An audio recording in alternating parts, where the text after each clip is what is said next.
Okay, so revisiting the epoxy repair I did.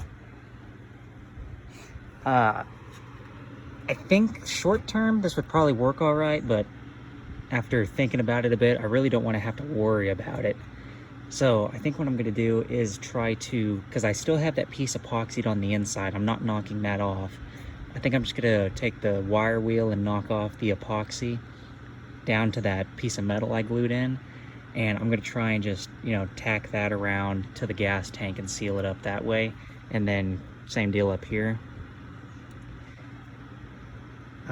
So this should be all right, because before I worked on it and I cleaned it, I had it sitting out here in the sun with the fan on it, and then after that I obviously wiped it out a whole bunch and cleaned it before I used the epoxy. So there shouldn't be really any gas vapor or anything left in it, but it still has a bit of a smell. So it's hot outside. It's, I don't know, low to mid 90s. I have it facing the sun here. I have my little heater, which whatever brand that is, this heater actually works really, really good for how small it is. And it's metal housing, not plastic, so that's cool. Other than the fact that the housing gets hot too, but it won't melt. So I have that putting heat on this.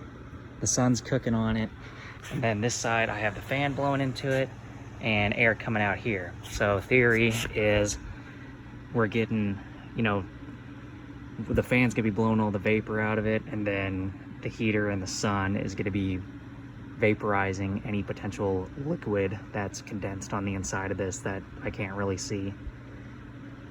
So we'll see how this works out. All right, if it wasn't stated at the beginning of this, I don't recommend doing any of this, nor do I condone it, but it's what's happening. Because again, all of this, very dangerous. You have a closed thing full of flammable gas, or vapor, I guess is a better way of describing that. Then you can have a dangerous situation real quick.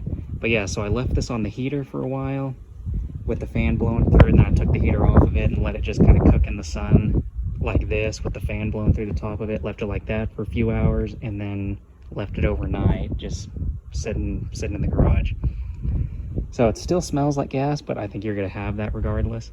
But I don't see anything in there, so we'll just see how it goes. Fail to see where this could go wrong.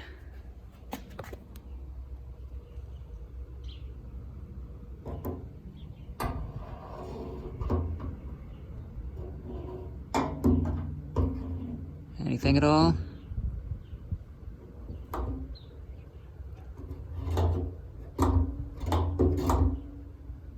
Boom. Oh, gotcha, didn't I? Okay, so I just used this and knocked off all the epoxy I'd put on and picked it out.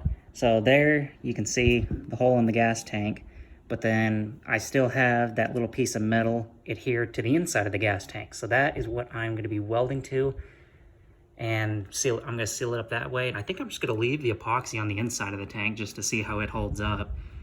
If it all comes off, then it really doesn't matter because it's going to be sealed up by weld. And then if I'm successful there, I'm going to do this little one too. Okay, well, I figured as much, but the welding burnt off the epoxy on the inside of the tank. That one there I just scraped off because it was readily coming off. That one over there seems to be still fairly intact. But I don't really have anything in there that I could clean all that off with, so I guess I'm just going to leave it. If any of it comes off, I guess it'll just get stuck in the fuel filter. All right, so yeah, I'd weld a little bit on it and then grind it back down with a sanding disc, and then weld a little more in the holes and then grind it back down. And that seemed to work out pretty good. Filled in both holes, and hopefully they won't leak.